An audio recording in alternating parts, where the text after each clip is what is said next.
Salam sejahtera untuk kita semua. Perkenalkan, saya Patricia Lorenzwang dengan NIM 010432100047. Sebagai tugas ujian tengah semester mata kuliah keamanan internasional, hari ini saya akan merangkum apa yang sudah saya dapatkan selama 2 bulan ke belakang. Materi pertama membahas mengenai security secara umum. Security merupakan kebutuhan dasar dalam kehidupan manusia, namun mustahil untuk mendapatkan absolute security.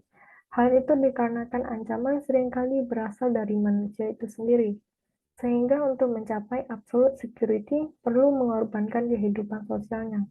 Dalam bidang hubungan internasional, security berhubungan sangat erat dengan perpolitikan. Suatu isu akan dianggap sebagai ancaman internasional jika menyangkut perdamaian dunia. Status tersebut memperbolehkan negara-negara untuk mengambil aksi yang dapat mencegah berkembangnya ancaman tersebut. Ancaman dalam sektor politik bukan hanya mengacu pada nyawa manusia, namun juga kepada kedaulatan maupun ideologi. Sedangkan ancaman dalam bidang ekonomi berputar sekitar masalah kebangkrutan. Dalam bidang sosial akan dianggap ancaman ketika masyarakat merasa identitasnya sebagai sebuah bangsa terancam. Lalu dalam bidang lingkungan alam adalah menyangkut kelangsungan hidup makhluk hidup selain manusia, seperti alam dan juga iklim. Selanjutnya mengenai 3 teori dalam keamanan internasional, teori realisme, liberalisme, dan institusionalisme. Mereka sudah lama ada dan digunakan dalam melihat dinamika hubungan internasional. Setiap teori pun memandang dunia dengan pandangan yang berbeda-beda pula, sebagai berikut. Teori realisme mengatakan bahwa negara menggunakan kekuatan militer sebagai tolak ukur, sehingga sebuah negara akan merasa terancam ketika dihadapkan dengan negara yang memiliki militer lebih besar. Selain itu, realis berpikir bahwa sulit dilakukannya kerjasama karena setiap negara hanya akan berfokus pada kepentingannya masing-masing, dan bisa disimpulkan bahwa hubungan konflik merupakan hal yang wajar dalam dunia internasional. Para realis berpendapat bahwa keteraturan didapat dengan mencapai keseimbangan internal dan eksternal. Teori realis kurang percaya dengan kredibilitas hukum internasional, pasalnya para negara hegemon dapat melanggar hukum tersebut dan tidak ada yang sanggup menghakimi mereka. Kedua adalah liberalisme, yang berfokus pada tujuan ekonomi dan ideologi politik ketika menjalin hubungan dengan negara lain. Meski begitu, liberal tidak menjamin bahwa konflik tidak muncul. Seiring berjalannya waktu, kepentingan negara tidak hanya dapat diselesaikan dengan cara militer, sehingga muncul isu dalam bidang lainnya. Tetapi dengan begitu dapat dilakukan kerjasama demi mencari solusi kolektif. Kerjasama-kerjasama tersebut membentuk munculnya jaring-jaring hubungan antar negara. Seringkali kelompok kerjasama ini didasari oleh ideologi yang sama antar anggota negaranya. Teori liberal memandang keseimbangan kekuasaan sebagai fondasi dalam membangun aturan dan norma internasional. Kelemahan teori ini adalah kurangnya jaminan terhadap aktivitas yang dilakukan oleh kelompok-kelompok tersebut. Setelah beberapa saat muncullah teori ketiga, yaitu institusionalisme, yang menganggap pentingnya keberadaan institusi dalam dunia internasional dalam menampung berbagai kerjasama-kerjasama yang dilakukannya. Institusi-institusi ini bermaksud untuk meningkatkan efektivitas dan keteraturan dalam bertindak. Meski keteraturan dalam dunia anarki tetap dianggap mustahil, namun negara-negara mulai terbuka dan melihat keuntungan dengan mengikuti kerjasama yang dilakukannya. Di satu sisi, pergerakan dari institusi ini terikat pada keputusan anggota negaranya. Di sini dapat dilihat bahwa negara tetap tidak dapat melepaskan keinginannya dalam memenuhi kebutuhannya untuk mencapai kepentingan lainnya. Kemudian membahas mengenai 2 pandangan mengenai keamanan negara, yaitu minimal dan maksimal. Pandangan minimal muncul dari pemikiran John Locke bahwa negara terbentuk oleh pemikiran individu yang membangun negara tersebut. Dengan kata lain, nilai yang dikandung negara dan warganya sejalan, sehingga konflik antara negara dan warganya sebaiknya dihindari. Sedangkan pemikiran maksimal muncul dari pemikiran bahwa negara merupakan sesuatu yang melebihi apa yang membentuknya, sehingga memiliki tujuan dan keinginannya sendiri. Menurut maksimalis, negara berkembang independen dan berperan sebagai sumber atau acuan dari nilai-nilai yang seharusnya dianut oleh bangsanya. Meski negara juga berperan dalam menjamin keamanan warganya, namun ada masa ketika negara juga menjadi sumber ancaman secara langsung maupun tidak langsung.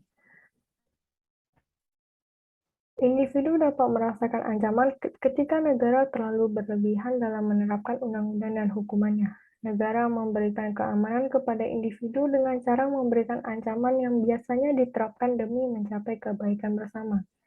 Tingkat keamanan dan ancaman yang ada di tingkat negara dan individu sangatlah berbeda. Meskipun begitu, keduanya dapat saling mempengaruhi. Perubahan-perubahan kebijakan ataupun aksi yang dilakukan negara dapat malah memberikan ancaman pada individu. Sebaliknya, jika ada kelompok atau organisasi yang memiliki pandangan yang berbeda jauh dari negara, maka kelompok tersebut dapat dikategorikan sebagai ancaman. Tingkat ancamannya tergantung pada kapabilitas kelompok tersebut maupun pada seberapa ekstrim mereka memperjuangkan pandangannya. Selanjutnya, membahas mengenai keamanan non-tradisional. Kita perlu memahami apa itu keamanan tradisional, merupakan keamanan yang berorientasi berat pada militer. Lalu perbedaannya dengan keamanan non-tradisional, yaitu non-tradisional cenderung membahas permasalahan di luar hal militer. Pemikiran ini muncul dari pelajar yang ingin membuat masalah isu keamanan berkembang meliputi hal-hal yang meliputi masalah kontemporer dan relevan pada masa sekarang. Oleh karena itu, isu-isu yang diangkat keamanan non-tradisional meliputi isu selain militer, namun masih termasuk ancaman pada kehidupan masyarakat.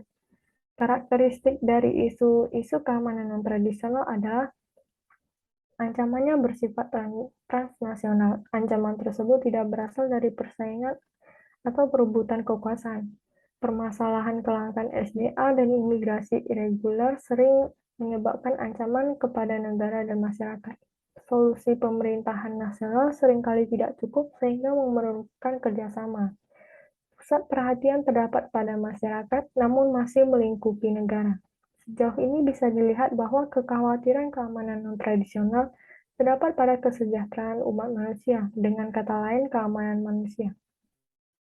Dalam laporan UNDP menyimpulkan bahwa terdapat dua aspek utama dalam keamanan manusia. Pertama, keamanan dari kelaparan, penyakit, dan represi. Kedua adalah keamanan dalam menjaga kehidupan sehari-hari di lingkungannya. Lalu dalam laporan yang sama menyebutkan 7 elemen keamanan manusia, yaitu ekonomi, pangan, kesehatan, lingkungan, individu, komunitas, dan politik. Kesimpulannya adalah keamanan manusia memusatkan perhatiannya pada masyarakat dan tidak pada negara. Selanjutnya, untuk mengenal aktor-aktor dalam dunia internasional, maka perlu mengenal perbedaan antara bangsa dan negara terlebih dahulu.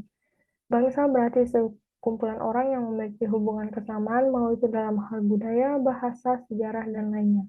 Sedangkan negara memiliki dasar hukum dan memiliki hak dan kewajiban dalam hukum internasional. Selain itu ada syarat lainnya, yaitu mendapat pengakuan dari negara lain untuk mendapatkan kedaulatannya. Konsep kedaulatan sendiri mulai ditekankan setelah perjanjian Westphalia sejak abad 17. Negara sudah menjadi aktor utama dalam dunia internasional dikarenakan konsep kedaulatan yang memberikan kekuasaan penuh terhadap urusan domestik dan kebebasan dalam tingkat internasional. Sedangkan aktor lainnya yang bukan merupakan negara adalah organisasi internasional, organisasi non-pemerintah, organisasi multinasional, media internasional, lalu kelompok teroris.